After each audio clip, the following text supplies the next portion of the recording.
बुल्ली भाई ऐप कांड में मुंबई पुलिस ने एक और 21 साल के युवक को गिरफ्तार कर लिया है। यानी अब तक 3 लोग गिरफ्तार हो चुके हैं, जिसमें 21 साल का इंजीनियरिंग स्टूडेंट विशाल झा है, 21 साल का ही मयंक है, 19 साल की श्वेता है। श्वेता इस बुल्ली ऐप की मास्टरमाइंड बताई जा रही है। इस ऐप के जरिए समाज की कुछ प्रतिष्ठित मुस्लिम महिलाओं की फेक फोटो, झूठी फोटो, डॉक्टर्ड फोटो अपलोड करके उनकी नीलामी की बात की जा रही थी। उन तमाम महिलाओं ने पुलिस में अपनी शिकायत दर्ज की है अलग अलग राज्यों में। इस मामले में तफ्तीश जारी है। मशहूर गीतकार जावेद अख्तर ने आज एक ट्वीट के जरिए एक अजीबोगरीब सुझाव दिया है इस मामले में। उन्होंने कहा कि बुल्ली बाई ऐप वाली लड़की, चूंकि उसने अपने माँ बाप को कैंसर और कोविड की वजह से खोया है, यानी उसके माँ बाप अब नहीं हैं, इसलिए उसको यह समझाना चाहिए कि जो उसने किया गलत था और उस पर दया दिखाते हुए उसे माफ कर दिया जाना चाहिए। जावेद साहब के इस सुझाव में पहली दिक्कत यह है कि वो ये मान के चल रहे हैं कि लड़की शायद मानसिक रूप से ठीक हालत में थी नहीं। इस दलील में खतरा यह है कि अगर वाकई लड़की की मानसिक हालत ठीक नहीं थी तो इसका संज्ञान तो अदालत लेगी। लेकिन क्या जावेद साहब के पास इतने तथ्य हैं, डॉक्टरी रिपोर्ट है जो ये बता सके कि लड़की की मनोदशा वाकई खराब थी? अगर नहीं तो ऐसा करके क्या जावेद साहब लड़की के अपराध को कम नहीं आंक रहे? जबकि सच्चाई यह है कि लड़की ने अपनी मां 10 साल पहले खो दी थी, कैंसर में उनकी मौत हुई, और पिता को कोविड में खोया। दूसरी बात यह कि पिता को कोविड की वजह से खोने के कारण हो सकता है उस लड़की श्वेता को सिस्टम के खिलाफ या सरकार के खिलाफ बहुत गुस्सा हो, जिसके मिसमैनेजमेंट की वजह से कोरोना में कई लोगों की जान गई। अगर सरकार के खिलाफ गुस्सा था तो उसने, यानी उस लड़की ने, श्वेता ने, यह ऐप महिलाओं के खिलाफ क्यों बनाया? मुस्लिम महिलाओं को लेकर उसका गुस्सा समझ में नहीं आता। यह बात जावेद साहब को भी समझनी पड़ेगी। इसलिए जावेद साहब, आपकी सहानुभूति की वजह बेबुनियाद है और अभी तो तफ्तीश शुरू हुई है। जरा पुलिस को और गहराई से छानबीन करने दीजिए। सोचिए, इंटरनेट पर किसी महिला की फेक फोटो डालकर उसकी नीलामी की बात करना, ये आइडिया, ये सोच अपने आप में ही कितनी गिरी हुई सोच है, कितनी बीमार सोच है। नीलामी का आइडिया तो एक तरह से महिलाओं के शोषण का सरे बाजार ऐलान करना है। यह आइडिया अपने आप में क्या किसी बलात्कार से कम है? उस पर से इस सोच में मजहबी नफरत का तड़का। सुल्ली और बुल्ली दोनों कांड में मुस्लिम महिलाओं को ही टारगेट किया गया। समाज के एक मजहब से जुड़ी महिलाओं को ही टारगेट करने के पीछे उद्देश्य केवल क्रिमिनल नहीं कहा जा सकता। इस पूरे आइडिया से तो बीमार और जहरीली सांप्रदायिक सोच की गंध आती है। ये कौन लोग हैं जो अभी युवा हैं, जिनकी अभी पढ़ाई भी पूरी नहीं हुई है, मगर नफरत के सौदागर बनने की इच्छा इनके कुनाचे कुनाचे मार रही। ये श्वेता, मयंक और विशाल तो हमारे और आपके आंगन में बढ़ते खेलते युवा ही तो हैं, जिनकी अभी पढ़ाई करने की उम्र है। वो क्राइम की तरफ कैसे मुड़ गए? पैसे बनाने से ज्यादा नाम कमाने की हनक थी, मगर नफरत का व्यापार ही इन्होंने क्यों चुना? कहां से आया इन्हें यह आइडिया? इन युवाओं को इस छोटी सी उम्र में सांप्रदायिकता बाजार में बेचे जाने वाली वस्तु नजर आ रही है, एक उपभोक्ता की वस्तु नजर आ रही है।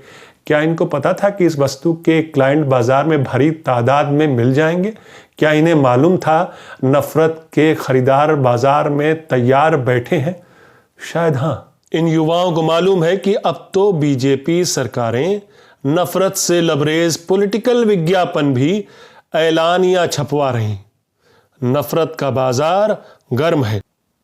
जामिया मिलिया के पास एनआरसी और एंटी सीएए आंदोलन के दौरान देश ने राम भक्त गोपाल को भी हाथ में पिस्तौल लहराते देखा, आंदोलनकारियों पर फुंकारता हुआ, हवा में फायरिंग करता हुआ। गोली मारो सालों को परंपरा को आगे ले जाने वाले क्या विशाल, श्वेता और मयंक हैं?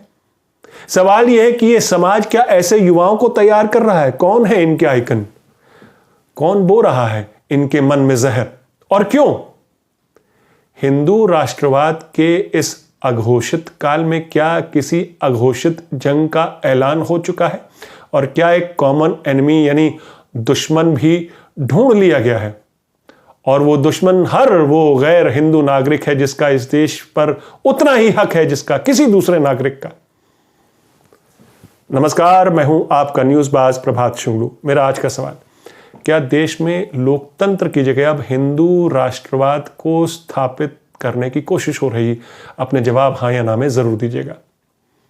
साल भर पहले मुस्लिम महिलाओं को इंटरनेट और डिजिटल प्लेटफॉर्म पर बदनाम करने, उनका शोषण करने की कोशिश हुई, जिसे सुल्ली डील नाम दिया गया।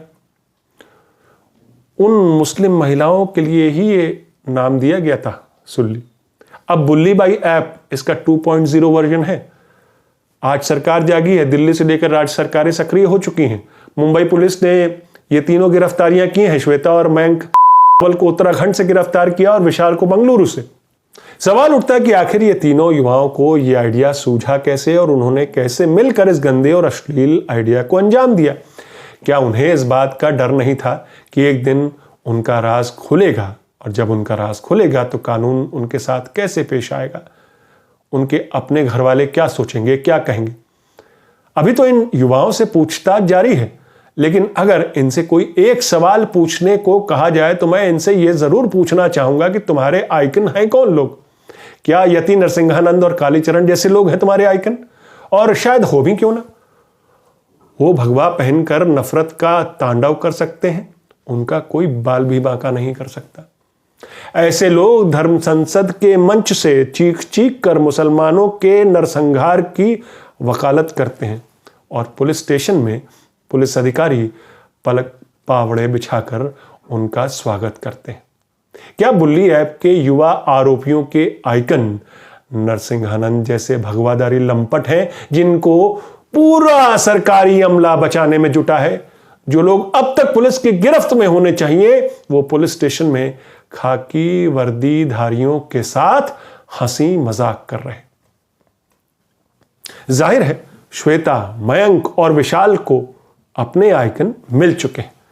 कहीं नरसिंहानंद, तो कहीं हिंदू रक्षा दल, तो कहीं श्री राम सेना। इन युवाओं को समझ में आ चुका है कि नए भारत में सांप्रदायिकता सुपरहिट उपभोक्ता वस्तु है। हथकरघा इंडस्ट्री की तरह घर घर में इसकी फैक्ट्री खोली जा सकती है। उसके हाथों हाथ खरीदार बैठे हुए हैं, और इस इंडस्ट्री में, इस व्यापार में मुनाफा ही मुनाफा है। और भी कई तरीके की छूट है इनको। एक तो इनकी हरकतों पर पर्दा डाला जाएगा, और कल हो सकता है पब्लिक में माला पहनाकर इनका सत्कार भी किया जाए। नेता इन्हें मंच पर बुलाकर इनका सम्मान बढ़ाएं, और आगे जाकर ये अपनी पसंदीदा पार्टी से चुनाव भी लड़ें। यह भी हो सकता है, बहुत मुमकिन है। क्योंकि इनमें से अगर कोई भगवाधारी होगा तो आतंक के आरोपों के बावजूद इन्हें सांसदीय का चुनाव भी लड़वाया जा सकता है। आप देख सकते हैं कितना फायदे का उद्योग है ये हथकरघा कम्युनल उद्योग। एक आत्मनिर्भर नए भारत का निर्माण भी हो रहा है साथ साथ। एक पल के लिए सोचिए, अगर मुंबई पुलिस हरकत में ना आती तो शायद ये लोग अब तक पकड़े भी ना गए होते, जैसा हमने नरसिंहानंद के केस में देखा। छत्तीसगढ़ की कांग्रेस सरकार ने कालीचरण को गिरफ्तार कर लिया, मगर उत्तराखंड की बीजेपी सरकार ने नरसिंहानंद को देखकर उसकी पुलिस ने अनदेखा कर दिया। और क्या पता अगली खबर यह है कि कुछ हिंदू संगठनों ने मिलकर बुल्ली ऐप कांड के आरोपियों के समर्थन में पब्लिक से चंदा इकट्ठा करना शुरू कर दिया है। ये संगठन फिर इन आरोपियों के लिए जन समर्थन जुटाने प्रेशर ग्रुप की तरह सरकार और अदालत पर दबाव बनाएगा, जैसा हमने हाथरस गैंगरेप केस के दौरान भी देखा। भारतीय संस्कृति की दलील दी गई थी कि बड़ों के सामने कैसे कोई बलात्कार कर सकता है। भारतीय संस्कृति इसकी इजाजत नहीं देती। इसी बात को देश के प्रधानमंत्री नरेंद्र मोदी कुछ इस तरह रखते हैं कि हिंदू कभी आतंकी नहीं हो सकता।